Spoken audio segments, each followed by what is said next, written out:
So here we have the BMW M140 Automatic Shadow Edition on a 19 plate. I'm going to start off by showing you around the outside of the car, and then we'll hop in and run through some controls on the inside.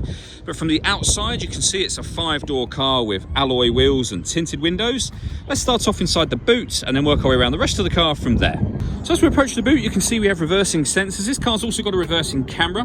There's plenty of boot space, as you can see, along with that 60/40 split folding rear seat, should you need to increase that space even further. Okay, so we're just going to work our way back round to the front of the car, and then we'll hop in and run through some controls on the inside. But now that we've done a full circle of it, you can see it's in excellent condition the whole way round. Just briefly before we climb in, I think it's well worth seeing the interior from this exterior point of view. You get full leather interior. There's loads to run through on the dashboard, so let's hop in and we'll do that right now. Okay, now that we're inside the car, we're going to start with the dials. On the left-hand side, we have the speedometer, and on the right-hand side, we have the rev counter. At the bottom in the middle, you can see the total miles for the car, which are 9,055. The information displayed above that can be changed using buttons on the steering wheel for various different bits of trip computer information, or you can have a digital readout for the speedometer that you see being displayed now. If we back out to the steering wheel, on the left-hand side, we have cruise control and speed limiter.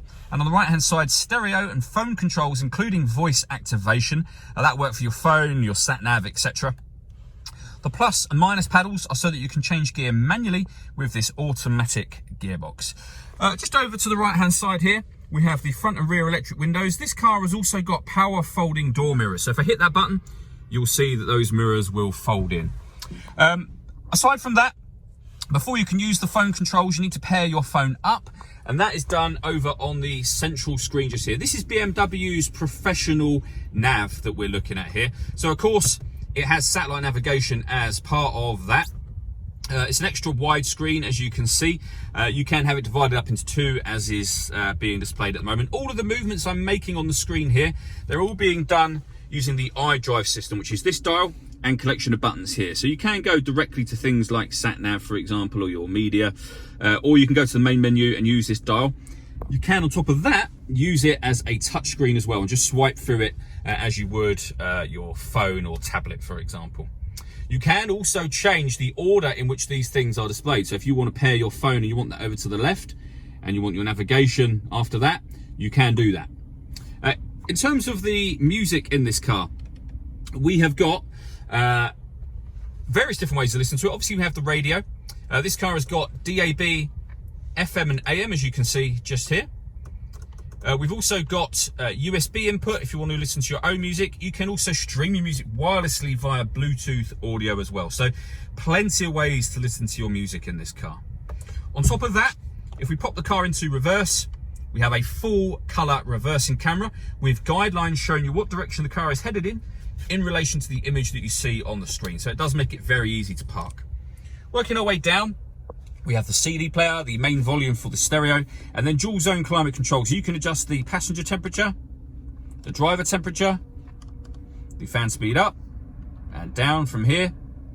You can determine where you'd like the air to be distributed. When you're happy with all of those settings, this button turns the air conditioning on, so it's on right now, or off again, of course, or hit auto, and the car will maintain those temperatures for you by taking control of the fan speed and the direction of the air. To override that, press the auto button. It'll put you back on whatever setting you had it on previously. We've also got heated driver and passenger seats as well, with 3 different heat settings each. Beneath that, we have 2 cup holders. The key is currently sat there, so to start the engine, you just need to make sure the key is in the car, and then you have a button just here to start and stop the engine. The button above that turns off the stop and start. This car is designed to cut out when it's stationary in traffic to save you fuel. I've just turned that system off. We then have the gear lever for the fully automatic gearbox. And lastly, these buttons just here. So this one turns off traction control. And then this one will change the driving setup of the car. So the car's in comfort mode at the moment, which is its everyday driving mode. But if you press the button up once, you'll be in sport mode.